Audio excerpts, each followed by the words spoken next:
Welcome to Garden City Church, a place where you can belong before you believe.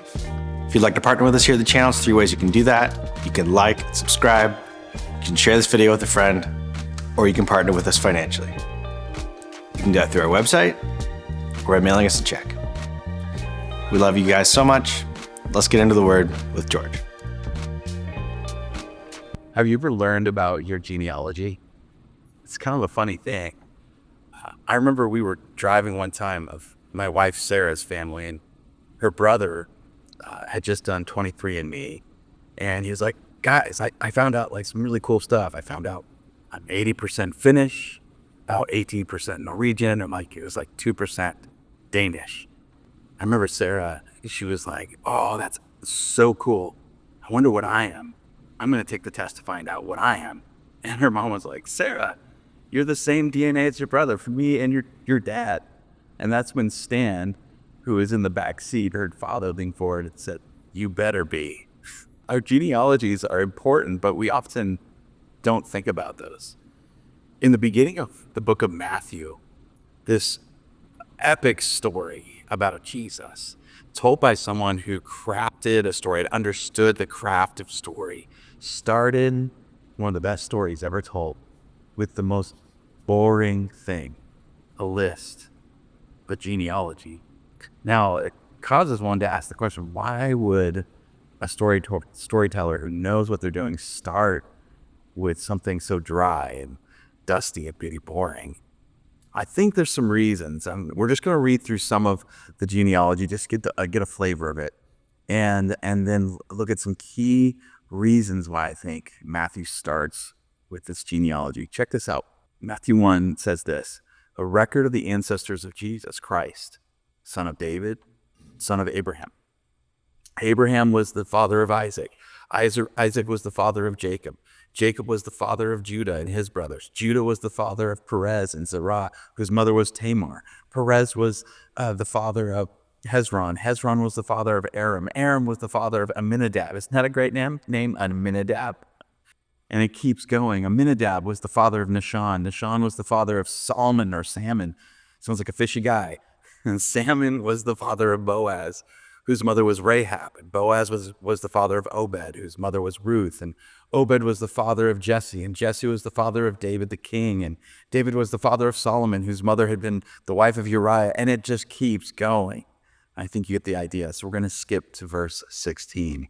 Jacob was the father of Joseph, the husband of Mary, of whom Jesus was born, who is called the Christ. Now, why does Matthew decide to start his gospel off with a genealogy? It's different than the other kind of gospels. This is where he starts with this list. I think it's interesting when we think about Matthew, his church that he took. He was likely a pastor in Damascus, the area of Syria, and his church was filled with people of Jewish ancestry. They had this Hebrew background. But at this time, there were all these non-Jewish Gentiles joining the church. And at that point in time, it must have been a church that felt like it was between two worlds. The world of this cultural past, but also this new multicultural future and moment. And the question that they likely were wrestling with, questions like this: who is Jesus to us now in this moment? And how are we to be the church that honors the past, our cultural past, but also embraces this new future, all these different cultures? Because of their Jewish cultural past, they would have read the genealogy, not with like dull boredom, but probably with a sense of interest and curiosity, almost like an anthology of stories. Each name would have triggered major stories in their collective imaginations, because each name, or many of the names, had major stories attached to a major legacy and scriptural stories that would be coming to mind. I remember a friend telling me, he's like, I love hanging out with your family. And I was like, why? He's like, especially your mom and dad. And I was like, why? I like them too, but they're not that cool. Why do you love hanging out with them? And he says, oh, they tell the stories of your family, and I just love them. They're like stories that are hilarious and stories that are like sad and tragic or just weird. And you guys are just so honest. Your parents just tell the stories. And I wish I had stories like that. I said, well, I mean, I love my family, but like, I'm sure you have great stories too. Like, tell me about your family. And he's like, I don't really want to talk about it. And I was like, no, tell me. And he's like, well, apparently, I come from a clan of horse thieves. They were known for their dishonesty and ability to steal a lot of horses. So I asked him, I said, was this a few hundred years ago? And he's like, no, it was the early 2000s. I'm just kidding. He said, yeah, it's a long time ago. And he's like, he's just kind of ashamed of it. He's like, yeah, I'm not proud of that. I was like, that's actually kind of cool. Like, you should look into that. And so he did. And he looked even more into it. And he told me at one point, he was like, I found out like there's a lot more of my relatives that were, behind bars and mischievous scallywags. It's pretty amazing. They didn't just steal horses. So it was so fun hearing him kind of delve into his family history. And when you look back I think most families, when you look back, there is the good, the bad, and the ugly. And when you look at Jesus' story and his genealogy, if you kind of read the story between the lines, you see some unsavory characters, some unlikely characters, some major heroes, and also people that would typically be seen as so unimportant. And yet Matthew lists them. Why is that? Well, we're going to look at 3 layers to this today. We're going to just quickly look at these 3 layers. The miracle of Jesus, the miracle of mercy, and the miracle of you. So let's jump into it. So the first layer, the miracle of Jesus, I think it's really important to kind of get a grip of what Matthew has kind of laid in front of us, the cultural and historic significance. He says in chapter 1, verse 1, a record of the ancestors of Jesus Christ, son of David, son of Abraham. And these titles have like meaning, they have depth of meaning. Jesus the Christ or Jesus the Messiah. This is touching into a cultural like narrative that elicits the idea of the one who will put all things right. Like he's the Messiah. He's the one that God has promised. There's been stories told about this one that's going to come, and he's going to be the King of Kings. He's going to be king, not Caesar. He's going to be king, not Herod. And in our world, it's a reminder that Jesus is king, his kingdom not, whatever chancellors, presidents, and rulers that we have in our world. But to remember that Jesus is the Messiah. He's the true king. And then the next layer is the son of David. And this elicits in the cultural narratives like this, that he's kingly, he's strong, he's going to be a leader. And there's also been this promise in the scriptures that the Messiah would need to be the descendant of one of the most revered leaders, and that's David. He's one of the most revered leaders in Israel's history, and this connects him to David. And then the third layer is the son of Abraham. And there's just 3 things I think are important to know about this. One is that Abraham was kind of known as the father of faith. He's the pioneer of faith. He was the one who listened to God and trusted him, and it was credited to him as righteousness. So God said, you're right with me because you trust me. You have faith in what I'm saying. And so he's this model of faith. He's also like Abraham was the pioneering faith. Like he did what God asked him to do. He went where God asked him to go. God asked him to go to a new place he had never been. And there's this like foreshadowing that Jesus is going to be a leader who lives in total trust with his Father, and he goes where his Father asks him to go, even when others don't want to go there. Even when maybe there's parts in him that don't fully want to like go to the cross, he goes to the cross. He goes where his Father calls. And then the third thing is that Abraham was the one to whom God promised to make a great nation that would be blessed to be a blessing to the world, not be blessed to hoard the blessings or to, show other people how much better they are, but they are blessed to be a blessing. And Jesus, when he comes on the scene, is beautiful, but there's this connection with his life that he's to be the one who, or maybe the nation or the historically, Israel tried their best, but often failed, struggled with justice. Sometimes were more unjust than just. They struggled with immorality rather than being moral.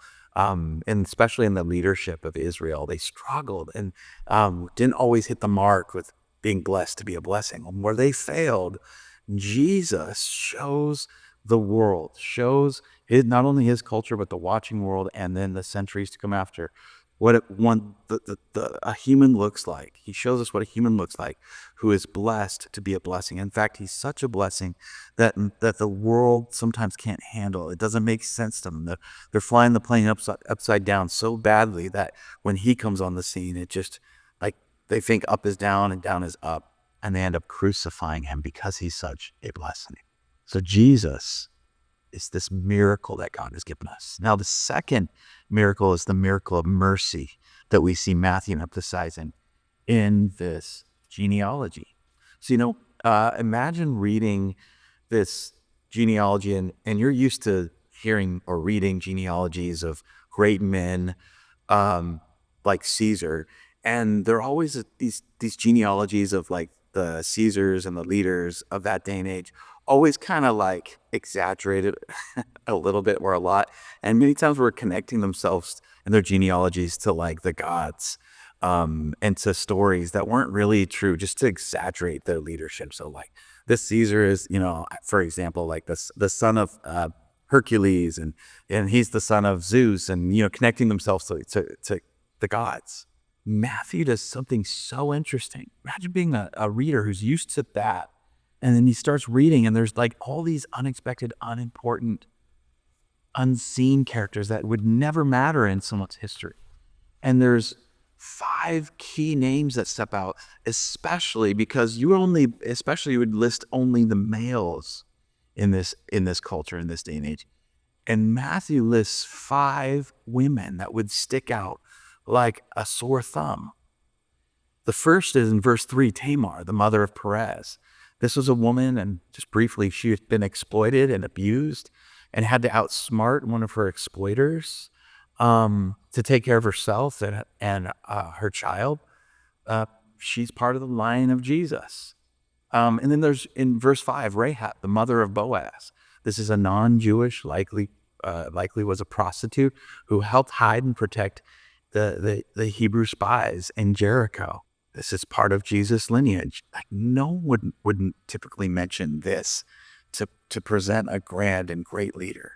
And yet Matthew does. And there's the third woman that's mentioned is in verse 5 as well, Ruth, the wife of Boaz and mother of Obed, another non-Jewish outsider and foreigner who took care of her destitute mother-in-law who was Jewish. So she took care of her mother-in-law when no one else was.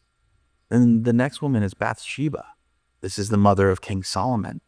This is another exploited and abused woman, but she was abused and exploited by King David.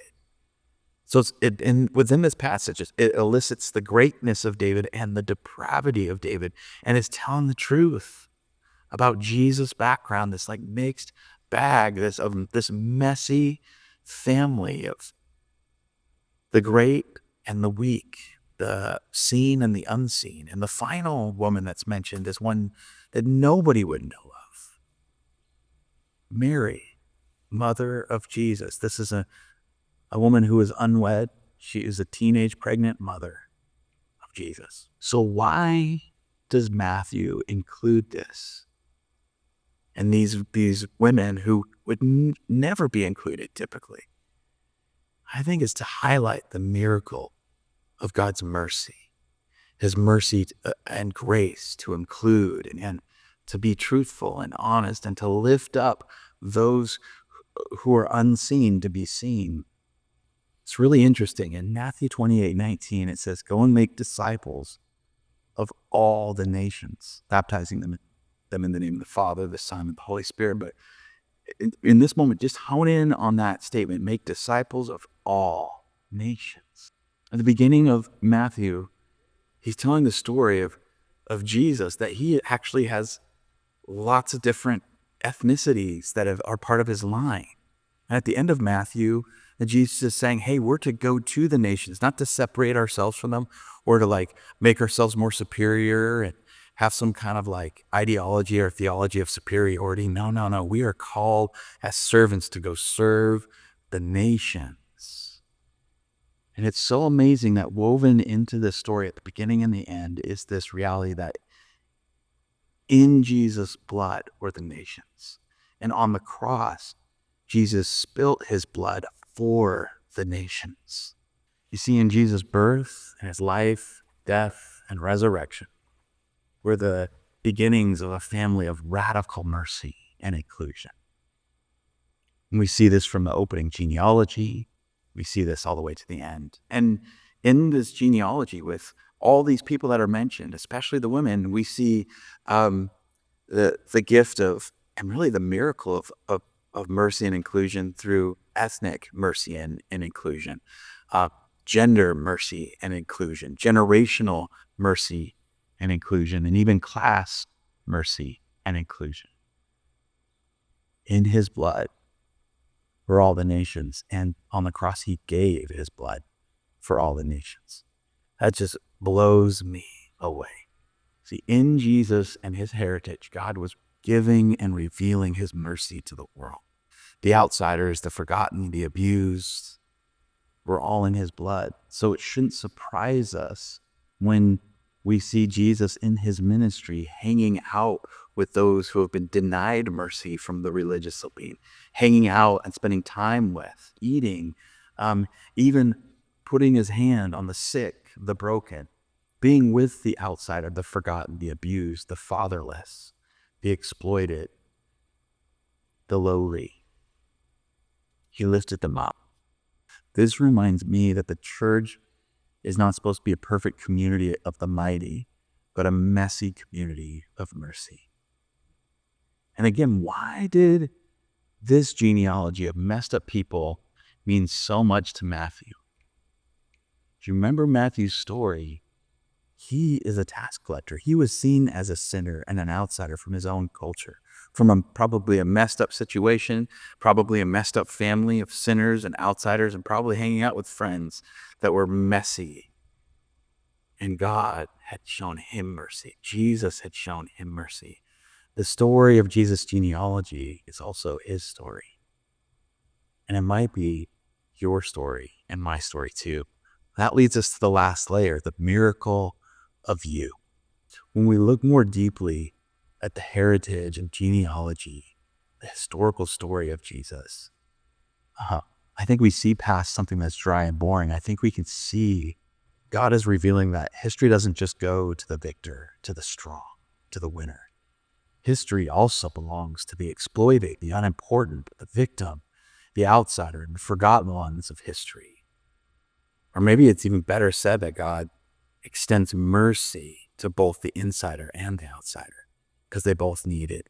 The victim and the victor, God's mercy is needed. The included and the excluded, God's mercy is needed. The good news of Jesus is that the Rahabs and the Ruths matter just as much as the Solomons and Abrahams do to God. And this is good news. I think that Jesus has a little bit of a bent toward those who have been pushed aside, brushed aside, and stood upon and pushed down. I think he has a bent for the outsider. He sees them. And I don't know your story, but maybe you can relate more with the Rahabs and the Ruths than the Abrahams and the Davids. And this good news includes the miracle of you. Your story, your history, your heritage. You being here right now is a miracle. Today with the breath in your lungs, the blood pumping in your heart. What miracles have been brought about for your life to be here right now? The miracle of you is that God pours his mercy on you, through you, to the world. And he gives you mercy through his Son. See, Jesus has opened the way of mercy to heal, to forgive, and to change your life, my life. The miracle of Jesus, miracle of mercy, gives us the miracle of you. And the miracle of you is that, well, you're here. And if you're here and there's a miracle of mercy in your life, then it means that there's a miracle in other people's lives, and that it's not just the miracle of you, but it's the miracle of we, and that we can be part of creating a community that isn't perfect. It isn't the community of the mighty. It's the community, very messy community of mercy. And I find that so beautiful. And God's mercy is always given, never earned. Even if you come from a family of horse thieves or whatever, God has given his mercy, and it's accessible to any one of us. So I'd just like to leave you with this invitation to practice mercy. And there's a few different ways to do that. I want you to think about mercy and as this give and take, this receiving and giving. And so maybe you're there and you're sitting or watching or listening, and you just need to receive the mercy of God. I just would ask you to pray right now. God, I need your mercy. Give me your mercy. I need it so bad. Simply pray that prayer and allow God's mercy to begin soaking into your life. And maybe you need to come back to God and receive that mercy, and you've been kind of running away, or you've been kind of lost, and you're listening to this and you're like, I need God's mercy again in a fresh wave of mercy. God, would you give it to me? Would you just pray that, God, would you give me your mercy in this moment? And then I would encourage you to practice mercy by giving mercy to those around you, to meet the moment of other people's life with mercy, not wrath, not condemnation, not judgment. That's hard because people are crazy. You look at the story of Jesus, you look at the history of Jesus, and those people be crazy. But the King of mercy teaches us to give mercy. Father, forgive them, for they know not what they're doing. And lastly, I would encourage you to practice mercy by looking at maybe at how God's mercy has impacted your genealogy, your history, knowing where you come from, and how when we know that and we can look at the good, the bad, and the ugly, but we can start to see God's mercy, I think we can more clearly see the miracle of you and the mercy that has allowed that. Whenever I am able to do that and reflect on God's mercy, my heart grows bigger, and that's my prayer for you. I'm going to finish this teaching a little different than I normally do. I want to finish it with this verse. If you remember, Joseph was the father of Jesus. It says in Matthew 16, it says that Mary was the mother. But in Matthew 18, after weaving this beautiful rug for us to kind of stand on, and this historical genealogical rug, Matthew pulls the rug out when he says this. This is how the birth of Jesus took place. When Mary, his mother, was engaged to Joseph, before they were married, she became pregnant by the Holy Spirit. So just when we think we understand who Jesus is and his genealogy, and how, this genealogy that's based off of Joseph, we come to realize really strong that the heritage is Mary's, not Joseph's, but Matthew gave us Joseph's. So Joseph is not the real biological father. Like, they understood that back then. And Matthew is saying, but still, Jesus is the Christ, the Messiah, the son of David, the son of Abraham. And Joseph is his father, and he has that heritage, and he has another heritage. And he answers the question through the story of Joseph and Mary. We're going to be looking at that next week, so tune in. Guys, I love you so much. Take care.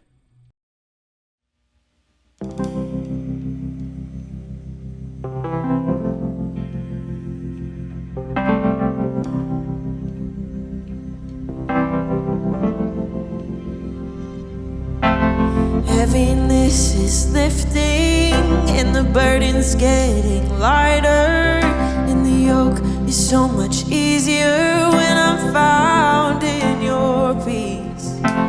Heaviness is lifting and the burden's getting lighter, and the yoke is so much easier when I'm found in your peace.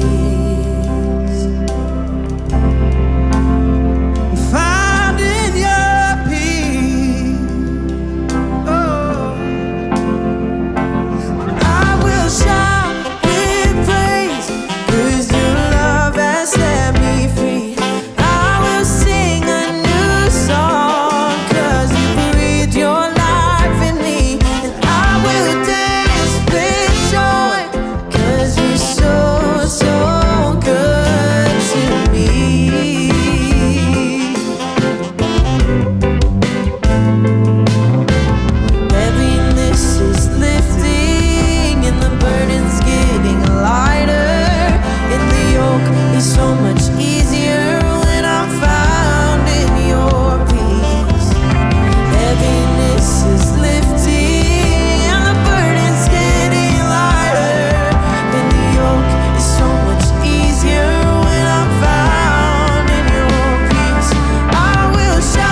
testimony. Morning to glad and heavy to praise. This is my testimony. Light to dark and death to life. Oh, this is my testimony. Morning to glad. I've got the joy, joy, joy.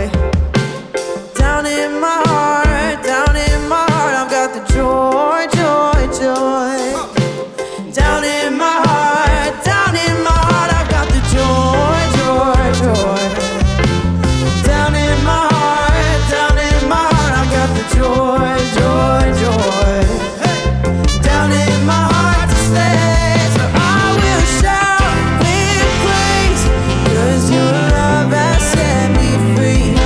I will sing a new song, 'cause you breathed your life in me. And I will dance with joy. This is so, so good to me.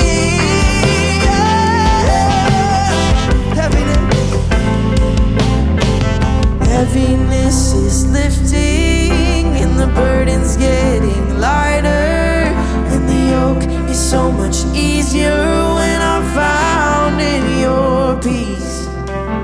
Heaviness is lifting and the burden's getting lighter, and the yoke is so much easier when I'm found in your